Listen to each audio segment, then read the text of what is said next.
3B is another account reconstruction question, and we got this big bit of information about a business preparing its reports for 2023, and they are trying to do a budget, and the financial year ends on the 31st of December every year. So just to recap the facts that we know, we've been told that we expect the budgeted total sales to be 250,000 plus GST. And then we've been given quite a bit of information. So the following estimates have been made by the accountant. Now the first column, that's actual figures. So that's at the beginning of 2023. That's actually when it is now. And then we're budgeting for the next year. So these are the expected figures. And then we've got some additional information, and there's a lot there. So as we noted in previous videos, maybe you obviously want to read it during reading time, but you want to focus on the question. Read the question, and each question will divert your eyes to the right bit that you need.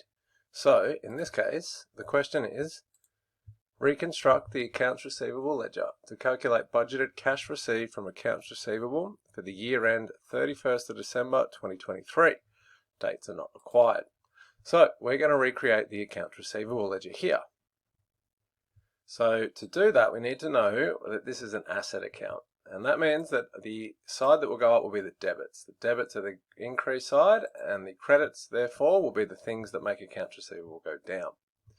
And we to do account reconstruction, we need to know everything that could go into accounts receivable. So we want to use our cue cards that we made when we did this chapter of everything that could go into accounts receivable. So we should have an opening balance on the debit side.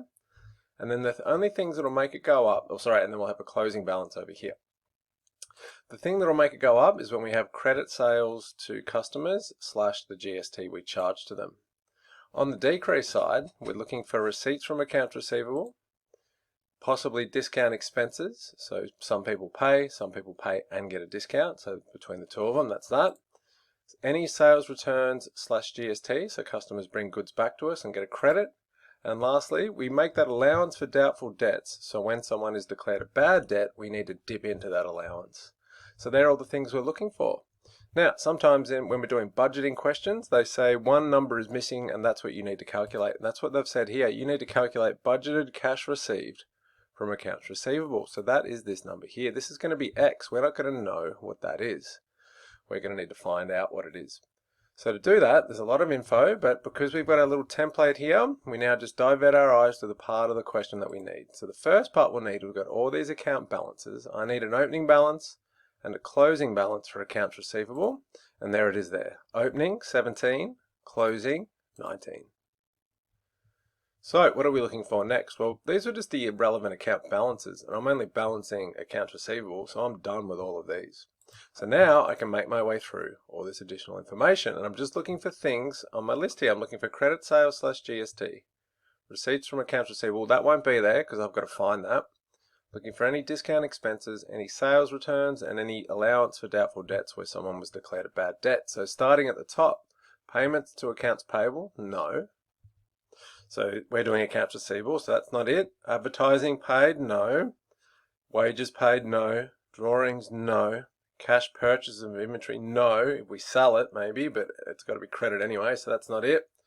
Cartage inwards, no. Cleaning expenses, no. Depreciation, no. Loan repayments, no. Purchase return to suppliers. Now, a supplier would be an accounts payable, and I'm doing accounts receivable, so no. And then we got this bit. 70% of the firm's sales are on a cash basis. The remainder is on credit. So I need these credit sales. The problem is I can't find an amount here anywhere. And that was where we needed to use the actual opening bit of the question before this, which said total sales are budgeted to be 250,000. So if 70% of those are cash, that must mean 30% are credit. So we're going to get 30% of this plus GST. And if we put that in our calculator, we'll get 75,000 of sales, 7,500 of GST, for a total of 8,250. And just remember, dates aren't important when you're budgeting. I just put that date because it helps me realize that's the opening balance, so you don't need any dates at all. All right, we got this one. So now we're looking for discount expense, sales returns, and any bad debts.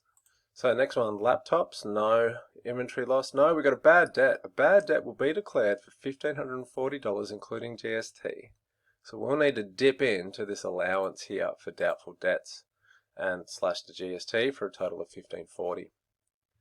Then it says we've got a discount expense. Discount expense is estimated to be 3% of credit sales plus GST. So that'll be 3% of this number here.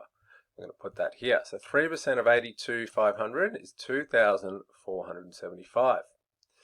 The last point is about a loan, so we're done. So that must mean sales returns is not there. So now all we got to do is solve for this bit here. Budgeted cash received from accounts receivable. The reference will be bank. We're going to call that X. How do we solve it? Well, we've got to add up one side or the other. We cannot add up these numbers because there's an X on the credit side. So we're going to add up these two numbers here. Put the total on the bottom row.